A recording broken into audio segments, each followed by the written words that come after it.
Bueno, ya se lo había adelantado, está aquí con nosotros el vocero del grupo parlamentario de Morena, bueno, que ha estado platicándonos ya en diferentes espacios cuáles las prioridades, pero queríamos compartirlo con usted y yo agradezco que esté aquí en el estudio Arturo Ávila, quien es el vocero de Morena en San Lázaro. Gracias, diputado, por estar aquí con nosotros. Sofía, compartirnos todo, porque pues ya empezó el periodo ordinario, ya aprobaron la primera de las reformas que tenían pendientes, ahorita nos dices cuántas más, pero esta es la del Infonavit.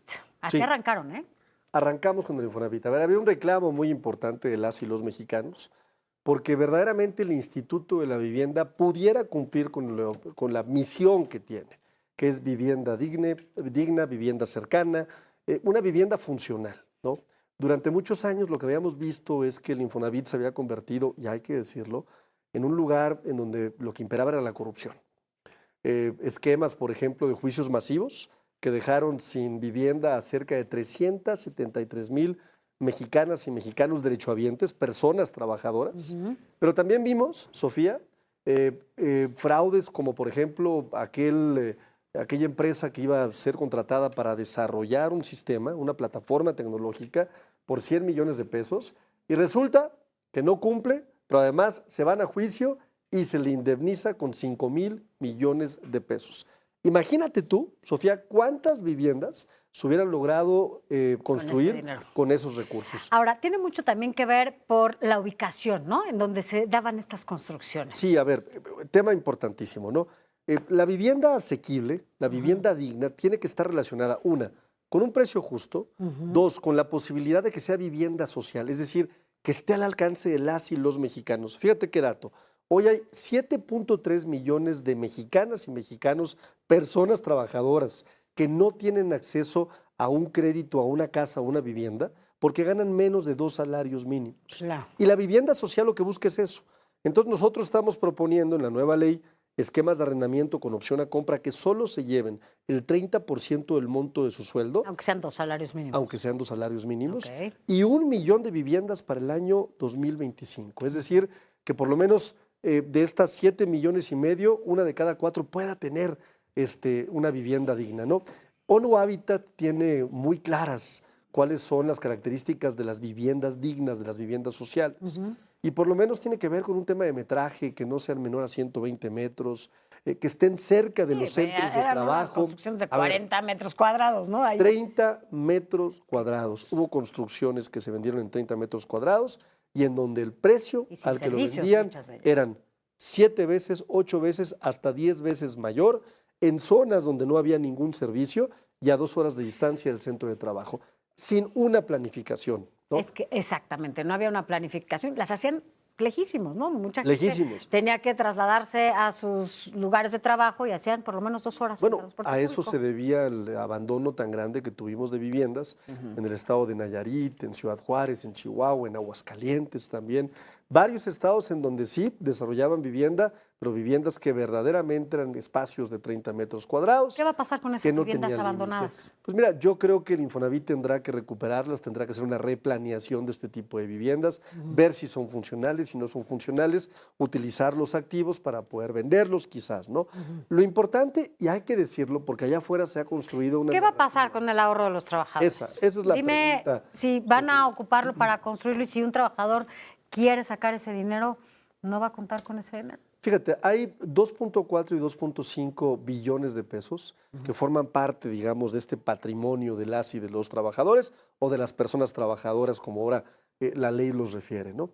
La oposición dice, es que se los van a robar. Y yo digo, ¿cómo nos vamos a robar? Primero, un recurso que digamos, el 30 o 40%, cerca de 763,000 millones, están en inversiones de largo plazo. Es decir, forman parte de una cuenta de inversión de largo plazo. ¿Cómo pasa en un banco? Como pasa en un banco. Y 1.3 billones forma parte de la cartera por cobrar, es decir, no es cartera líquida. Y acabas de poner el mejor ejemplo. Cuando tú vas en un banco, el dinero no es del banco. Pero tu dinero no sabes cómo lo están manejando. Es de los ahorradores. Y ese recurso se presta y se obtiene una tasa de interés con la cual se genera el rendimiento de un inversionista. Y existen productos financieros. Bueno, pues es lo mismo. Sí. Lo que se busca esta bolsa que esta bolsa le dé un beneficio más importante a un espectro de más trabajadores, que se haga con mucha disciplina, que se haga con vigilancia y con transparencia, y por eso las estructuras del instituto han sido modificadas. Los trabajadores que quisieran en algún momento utilizarlo, ¿pueden estar tranquilos y seguros? Están tranquilos y seguros, más que antes, porque déjame decirte que antes había una dirección tripartita, es decir, una dirección extrañísima porque la dirección general no podía tomar decisiones si no estaba acompañada de la dirección de los empresarios, de los trabajadores, y hubo casos incluso en donde las direcciones, por ejemplo, cuando la Auditoría Superior de la Federación quiso revisar al instituto, se amparó la dirección de los empresarios, ¿no? Que ya vimos también que hubo un caso por ahí de un consejero de Coparmex que era parte de los despachos que quitaban vivienda y parte de los constructores de las viviendas de 30 metros cuadrados que hacían fraudes con los recursos, ¿no? En fin, lo que estamos haciendo es darle un giro completo. Vamos a permitir ahora sí que la Secretaría de Hacienda vigile al Infonavit, que la Auditoría Superior de la Federación vigile al Infonavit, que la Comisión Nacional Bancaria y de Valores vigila al Infonavit, y no solamente eso. La ley ahora obliga que todas las cuentas públicas sean publicadas en plataformas digitales para que exista absoluta transparencia del manejo de los recursos. Dime algo, diputado. Esta fue una de las prioridades y fue votada incluso el día de la apertura de estas sesiones. ¿Qué sigue? ¿Cuántas tienen? Viene un paquete legislativo sin precedentes, Sofía. Vamos a aventarnos 75 leyes secundarias que forman parte de el efecto de las reformas constitucionales.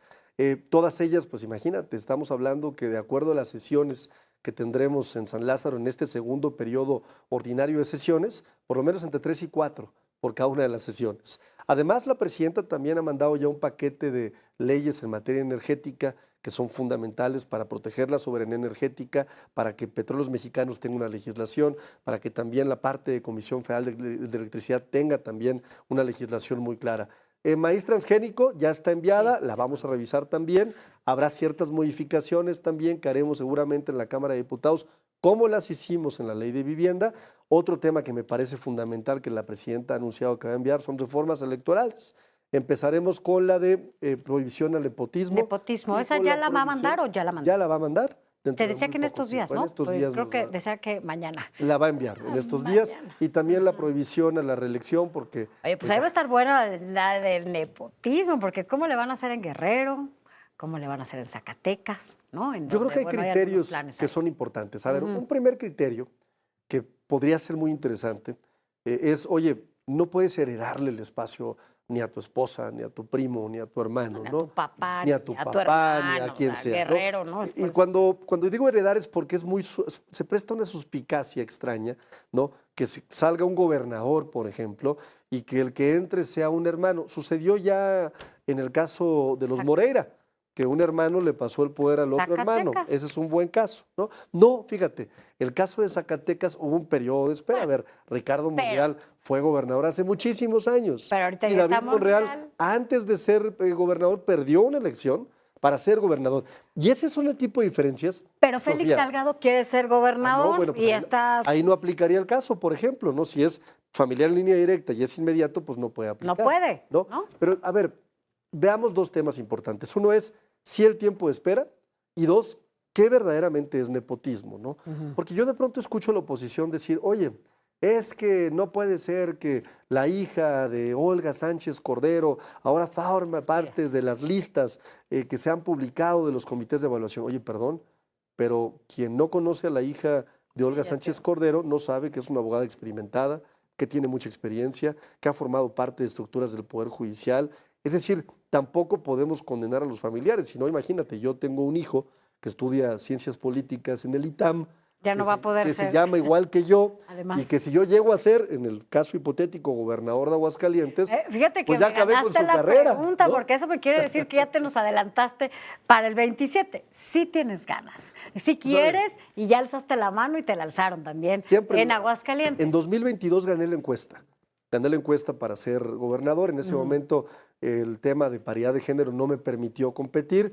Apoyé a la candidata Nora Rubalcaba en ese momento. Y bueno, yo seguramente participaré en la encuesta. No tengo duda que la voy a ganar, y tampoco tengo duda que en Aguascalientes viene un gobierno de Morena, por fin, en 2027. Bueno, diputado, estaremos platicando contigo. La verdad es que te agradezco que andes por acá. Sé que sí andan, bueno, en la locura, sobre todo en este periodo, pero es importante también que la gente conozca cuál es la agenda de cada una. Incluso en una de esas también cuáles las coincidencias. Hay que vernos con los otros coordinadores, con los otros voceros y platiquemos de eso. Por lo Hay pronto, coincidencias, gracias. fíjate, Movimiento Ciudadano votó en la Cámara de Diputados a Sí, favor de la ley de vivienda, de vivienda, y sí. también los posicionamientos de apoyo a la presidenta en el caso de Donald Trump, Movimiento Ciudadano se sumó.